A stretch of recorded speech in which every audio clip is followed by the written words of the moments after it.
Hi, my name is Alex Navarro, and this is for Public Speaking Speech 1315. Today I'm giving a speech that Bill Clinton gave. Here is a picture of Bill Clinton. This is the official U.S. Department photo available for him. Now, Bill Clinton in this speech is quoted as saying, "No good house was ever built on bad foundation. Nothing good ever came of hate. So let us pray today that all who march and all who speak will stand for atonement, for reconciliation, for responsibility." Today I will inform you about this speech that Bill Clinton gave in UT Austin. I will begin by explaining the turbulent racial tensions that were dominating the media at this time. This particular day was October 16, 1995. At the very same time that Bill Clinton was giving this speech, there were 800,000 men gathering in Washington, D.C. for a peaceful demonstration. This gathering was known as the Million Man March. Also, dominating the media at this time was the Rodney King scandal. It was all over the news. And still, just a few weeks earlier, the O.J. trial had just reached a verdict, and there were very many people disappointed with how that ended. So here is Bill Clinton trying to reach out to the youth, trying to heal the nation. He uses a very frank and honest approach, and he speaks out about a very sensitive topic. He opens with a Winston Churchill quote. Churchill is quoted as saying, "I have great confidence in the judgment and the common sense of the American people and their leaders. They invariably do the right thing after they have examined every other alternative." He does get a laugh from the audience after saying this. He then also quotes Martin Luther King, continuing to establish his credibility. He uses a chronological order in his speech, and he uses an emotional appeal.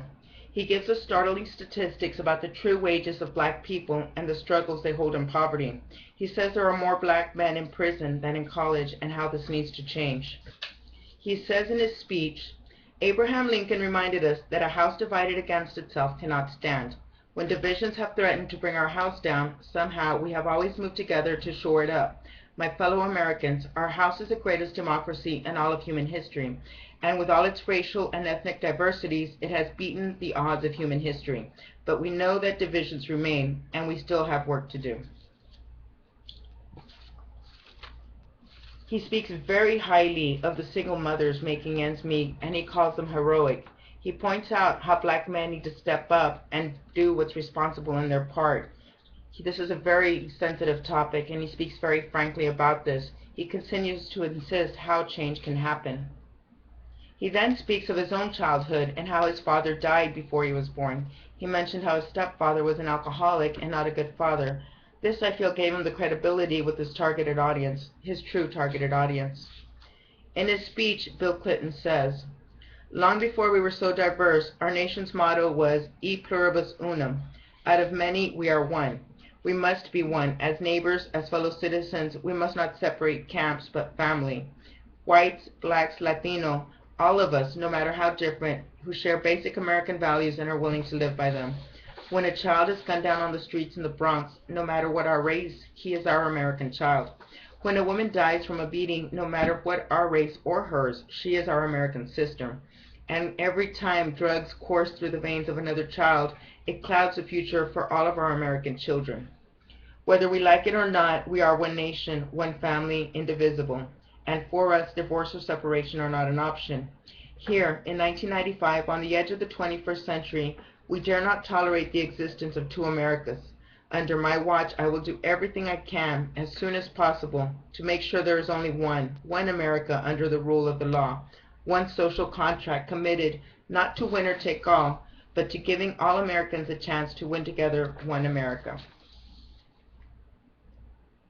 I believe Clinton again approaches this topic with the wisdom and honesty that the nation needed. He respectfully approaches this topic.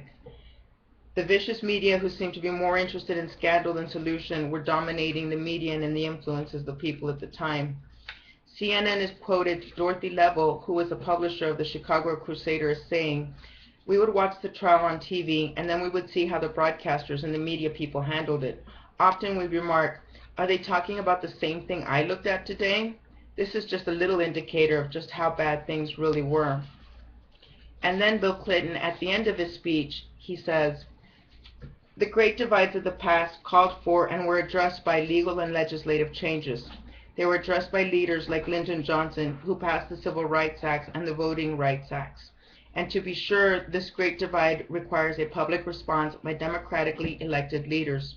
But today, we are really dealing, and we know it, with problems that grow in large measure out of the way all of us look at the world with our minds and the way we feel about the world with our hearts. And therefore, while leaders and legislators may be important, this is a work that has to be done by every single one of you. And this is the ultimate test of our democracy. For today, the House divided exists largely in the minds and the hearts of the American people, and it must be united there, in the minds and the hearts of our people. There are some who would poison our progress by selling short the great character of our people and our enormous capacity to change and grow, but they will not win the day. We will win the day. With your help, that day will come a lot sooner. I will do my part, but you, my fellow citizens, must do yours. Thank you, and God bless. This is how he closes his speech. Now, our textbook states on page 76, a speech is successful only if it benefits both the speaker and the audience. I believe by reading this speech that he has truly succeeded in this. He was very successful. Thank you.